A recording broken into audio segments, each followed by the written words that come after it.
Good afternoon. Thank you for joining us on Sunshine Reports. My name is Odunwayo Soya. Residents of Iluabu in Akure North local government area of Ondo State have staged a peaceful protest blocking the busy Akure-Owo highway to decry ongoing kidnappings by suspected gunmen. The action was triggered by the abduction of 2 community members last week. Protesters decried the threats to lives and property, causing hours-long gridlock as motorists detoured through bush paths. They urged immediate intervention from the state government. Placards bore messages like, "We seek governor's intervention," and "We say no to banditry." And Ondo State Governor Lucky Aiyedatiwa has distanced himself from rumors of endorsing aspirants ahead of the 2027 elections. Speaking at the APC's quarterly stakeholders meeting in Akure, he stressed that he has neither approved nor promised tickets to any contender and cautioned members against rumors, assumptions, and falsehoods that could fracture party unity. Government House correspondent Wahab Bankole reports that the event drew party loyalists, supporters, and top officials from all 18 local government areas. Ondo State's ruling All Progressives Congress (APC) convened its first stakeholders meeting of 2026 with members and loyalists mapping strategies for the 2027 general elections.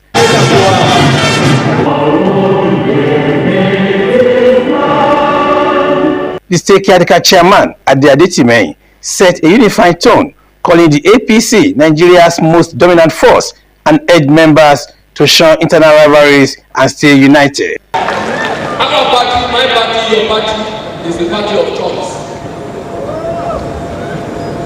I can beat my chest across the southwest, even Nigeria. The notable figure in the political circle. No state can compete with all those states. So which means the ball is in our court. All we need to do is to work together. The National Vice Chairman, Southwest, Isis Kekemeke, hailed the level of urbanization in Akure, the Ondo State capital. He commended Governor Aiyedatiwa for uniting APC factions through regular stakeholders meetings. We have one political vision, which is the return of President Bola Ahmed Tinubu as President of Nigeria come 2027. There are other leaders of our party. There are people in the National Assembly. There are ministers. There are other leaders holding forth. There are even leaders that do not have offices, either government or party. They are still leaders because they have contributed immensely to building what we have. Federal lawmakers Derin Adeshida, Jide Ipinshagba, and other speakers at the event lauded Governor Aiyedatiwa's purposeful leadership. 50 years anniversary is on the way, but starting from next week. I don't want to be repeating. He has done this, but he has actually changed the face of Akure. He promised that each local government we have 5 kilometer road network. I believe that when Mr. Governor says something in the legislative room, when you get to Ikarena, you can see the way he is walking through the engineer on the road there. Governor Lucky Aiyedatiwa called for unity among party members, dismissing rumors that he has endorsed any aspirants for next year's general elections. He assured that all party leaders will join the candidate selection process with the party prioritizing a consensus approach. Aiyedatiwa urged members to stay disciplined and resolute, emphasizing their role in safeguarding the party's achievements and cautioning against moves that could fuel internal divisions. I have not promised anyone that I'm giving you ticket of assembly, ticket of House of Representatives, or ticket of Senate. I have not. And I have not said that I'm going to deny anyone of return ticket. because the lies have gone so wide. It is now in our hand to hold on to what we have. The party is so large now, and I must tell you also, let it be known to you that everyone that comes to political engagement or party, they all have interest. You must stand well. Those of you that are inside, you should not complain when somebody that just come new, they begin to elbow you on one side. You must stand well. The governor stressed the importance of APC's e-registration drive as vital to the party's long-term success. I'm so delighted and happy about the feedback I'm getting from you, but I know we're not there yet. There's still room for improvement, especially in our medical sector, our hospitals. If you don't tell me that, I know it because I'm working with those in the hospital management board, going around gathering data and what needs to be done. I will face that this year and will begin to improve on that as well. Not only the roads, not just agriculture, but medical services is also very, very important. Aida Tiwa also outlined key advancements in infrastructure, agriculture, education, health and security, plus initiatives to grow all economic sectors and propel the state towards industrialization. From the International Cultural and Event Center, the Dome in Akure, Wahab Bankole, Osrc News. The Deputy Governor of Ondo State, Olayide Adelami, has granted full tuition scholarships to 100 newly admitted students at Government Technical College, Owo. The scholarships will cover their entire 3-year training program. Adelami announced the gesture during the school's 2025-2026 matriculation ceremony in Owo local government area. Government House correspondent Zimo Ibiemi reports, and it is presented by Adewubi Taiwo. The principal of Government Technical College, Owo, Tayo Ijabiki, described the full tuition scholarships for 100 students as a boost to technical education and training in Ondo State. According to the principal, the Deputy Governor's noble gesture bodes well for the school's future. Relentless efforts continue to uphold the standards of the institutions and positive change their life of our students. I also appreciated parents and guardians that trust us with academic and moral upbringing of their children. I encourage all our students, especially the newly matriculated one, to make the best use of the opportunity available in this college. The discipline, focus, commitment to excellence, with determinations, hard working. Tayo Ijabiki noted that the initiative will ease financial burdens on parents while motivating the 100 scholarship beneficiaries to excel in their chosen technical fields. The opportunity is both for people's and responsible.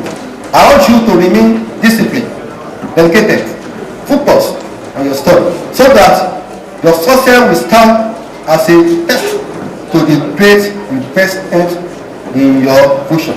The Senior Special Assistant to the Governor on Adult Education, Tayo Oluyi, reaffirmed the Ondo State government's commitment to repositioning technical education in line with global best practices. He said the government's commitment to technical education is anchored on the EASE agenda, prioritizing opportunity creation, economic expansion, social inclusion, and security. You have chosen relevance, productivity, and self-reliance in an increasingly competitive world.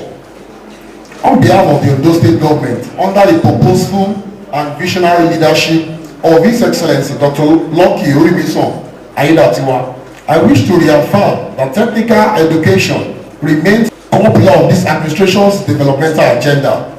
Deputy Governor Olaide Adelami, represented by former Attorney General and Commissioner for Justice Kola Olawoye, described the scholarship scheme as key support for the governor's vision to revitalize technical education in Ondo State. Adelami advised the newly matriculated students to take their training seriously. You are well opportuned, and I thank God for the initiator of this program, His Excellency the Deputy Governor, who have volunteered to train 100 of you at a go. Apart from the tuition fees, is equally feeding you daily. Feeding and tuition fee added to it. So it's left for you, man, gentlemen and ladies, to make him proud, to promise that if you want him to do more, he's willing to do more, but it depends on your performance. In addition to full tuition coverage, Deputy Governor Adelami committed to providing daily feeding stipends for the 100 beneficiaries throughout their 3-year study period.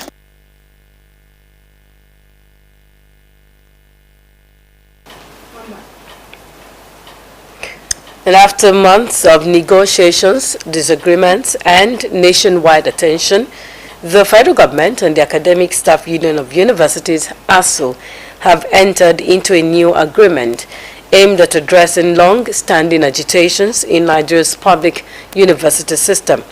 But beyond the signed documents and official statements, critical questions remain. Will this agreement finally end the cycle of industrial action? Can Nigerian universities regain academic stability and global competitiveness? In the special report, Omoyinka Olangbeje examines the FG-ASU agreement and what it portends for university education in Nigeria.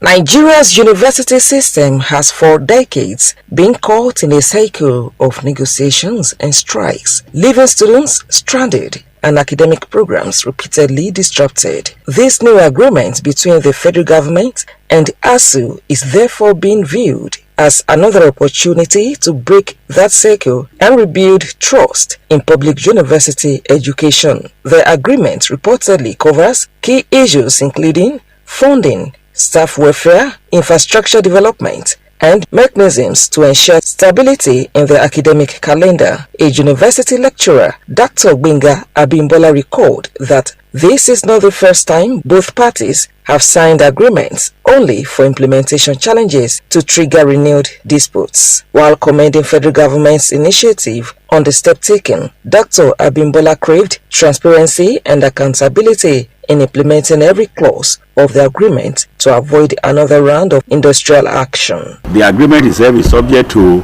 renewal and renegotiation every 3 years according to the terms in 2009. Here we are now.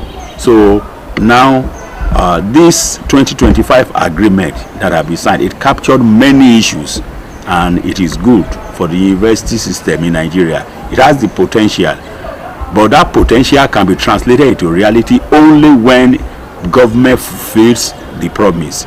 It's own part of the agreement. That is one. So that is government can decide to back out as governments in the previous years had done. So if government does not fulfill that agreement, will just be a mere paper and nothing will happen, and they will be back to square one. That is the first thing. The second leg that will make the potential to come to reality is the administrators of the universities, that is the vice chancellors and the councils of the public universities. So if government decides to follow the agreement in totality, and the councils, the monies are released, especially the ones that have to do with monetary aspect, and also autonomy is granted, and if the councils and the vice chancellors, that is the leadership, the principal officers of the universities, if they do not administer the funds very well, if they do not make sure that things are done the normal way and according to laid down rules and regulations, the agreement will not also achieve its aim. A former Vice-Chancellor, Professor Olu Aderomu, lauded the agreement as a progressive move that could improve teaching conditions and research output if faithfully executed. This new policy is aimed at revitalizing the Nigerian education system, thereby bringing a kind of stability to the system. The new policy says about 1.8 million in additional allowances for professors and about 870,000 naira for readers to enhance academic performance, to develop research programs in Nigerian universities. It's the best that has ever happened in more than 2 decades, if not since independence. It will reduce tension in the universities.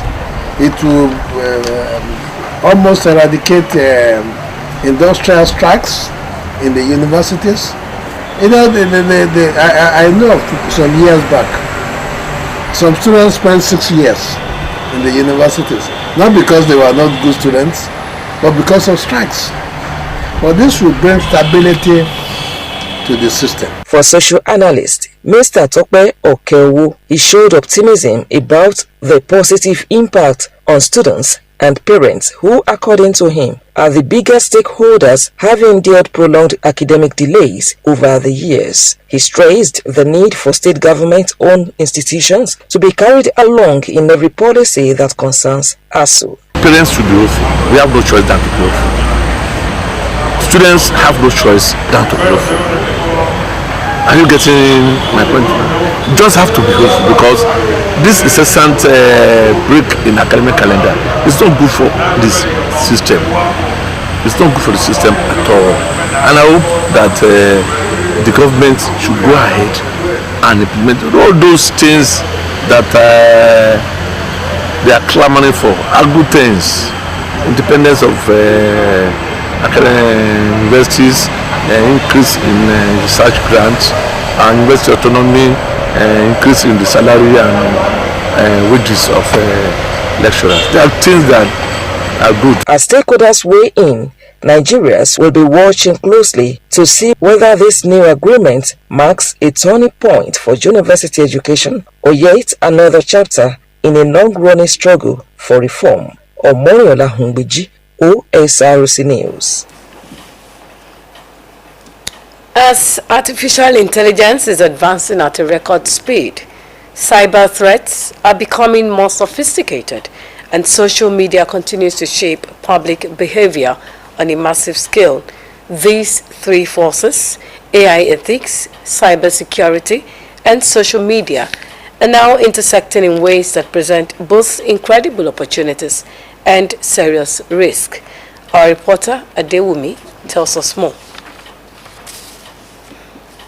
The ethics of artificial intelligence is no longer a technical debate. It's a question of trust, fairness, and human rights. Without clear global standards, AI systems can reinforce bias, compromise privacy, and make life-changing decisions without transparency or accountability. The use of AI for content creation has to follow ethical standards of AI. For instance, using AI to malign, to do all sorts of things that can bring disrepute to individual emotion or things, all those things are things that are taken care of by ethical use of AI. You must know the limit of using AI. You must know when to use AI.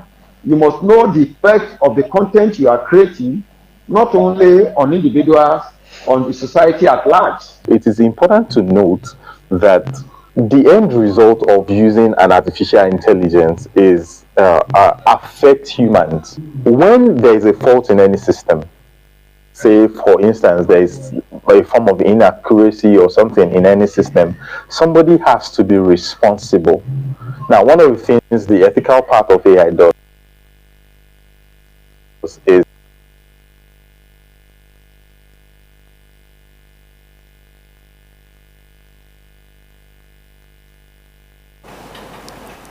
we sincerely apologize for that interruption. Moving on in the bulletin, the human kidney plays a critical role in keeping the human body alive, filtering waste product from the blood, balancing body fluids, regulating blood pressure, and supporting vital body functions. But when the kidney fails, harmful toxin builds up in the body, leading to serious health complications and, in severe cases, death. In Nigeria, kidney failure is no longer a condition of old age, as increasing number of young people are now being diagnosed. Blessing Obe reports.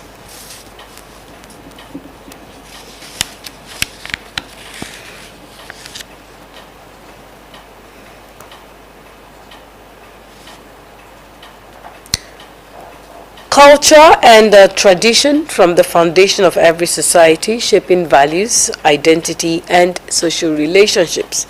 In many Nigerian communities, traditional institutions remain central to governance, social harmony, and cultural preservation. Reactions from traditional authorities, cultural practitioners, and residents reveal deep concern and pride in preserving Akure's cultural identity. Adewumi Taiwo completes the story. Culture and tradition is rich in history, customs, and long-standing traditions passed down through generations. Traditional leadership, festivals, music, and indigenous practices. Culture and tradition is rich in history, customs, and long-standing traditions passed down through generations. Traditional leadership, festivals, music, and indigenous practices continue to play vital roles in community life. Despite the influence of modernization and globalization, many cultural values such as respect for elders,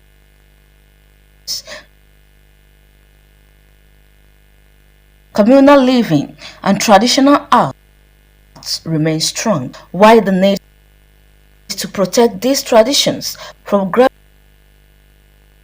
decline, especially younger generations, is very essential.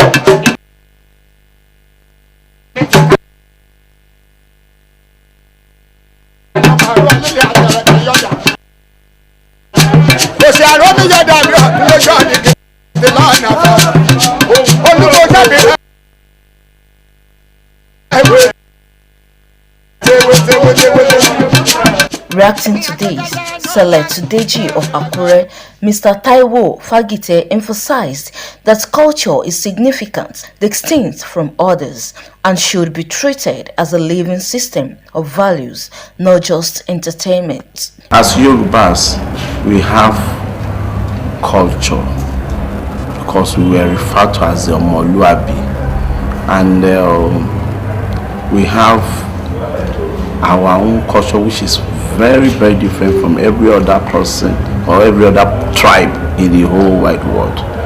And our culture is so significant that there is no way you see a Yoruba man that you will not identify him.